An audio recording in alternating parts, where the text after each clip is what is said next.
Hi welcome to Durga TV మహా channel. ఈరోజండి అన్నదమ్ముల బంధం యొక్క స్పర్శ ఏ విధంగా ఉంటుందని ఒక చిన్న మెసేజ్తో చెప్తాను. ఏంటంటే ఒక ఊళ్ళో ఇద్దరు అన్నదమ్ములు ఉన్నారంటండి. అయితే అన్నకి ఆవేశం ఎక్కువ, తమ్ముడికి ఆలోచన ఎక్కువ.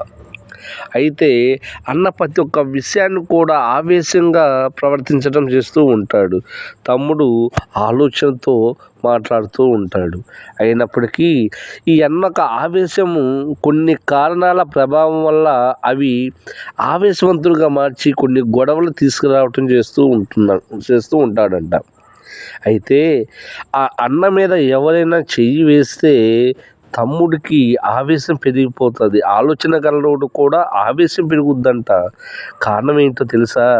ఇద్దరిలో కూడా ఉన్నది ఒకే రక్తం కాబట్టి అన్నదమ్ముల బంధము ఎప్పటికీ విడతీయాలన్నా విడిపోవటం సాధ్యం కాదు.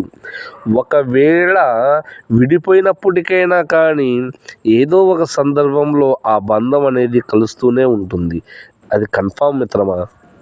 అయితే పెద్దోళ్ళు అంటూ ఉంటారు, కొడుకు గుణం పెళ్ళి తర్వాత తెలుస్తుంది, కూతురి గుణం వయసులో తెలుస్తుంది, భార్య గుణం భర్త పేదరికంలో తెలుస్తుంది.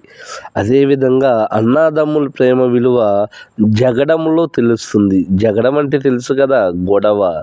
వాళ్ళిద్దరు గొడవ ఆడుతున్నారు అంటే వాళ్ళ ప్రేమ ఇంకా పెరుగుతున్నట్టు అర్థం. కాబట్టి ఏ బంధాన్ని విడదీయటం సాధ్యమైద్దామో కానీ అన్నదమ్ముల బంధాన్ని విడదీయటం సాధ్యం కాదు. కాబట్టి ఒకే రక్తం పారుతుంది కాబట్టి ఆ బంధాన్ని విడదీయటం సాధ్యం కాదు. కాబట్టి ఈ వీడియో చూసినందుకు సబ్స్క్రైబ్ చేయండి, షేర్ చేయండి, లైక్ చేయండి, కామెంట్ తెలియచేయండి. Thank you friends. మీరు తప్పనిసరిగా ఈ వీడియోని ప్రతి ఒక్కళ్ళు చూస్తారని చెప్పి కోరుకుంటున్నాను. Thank you.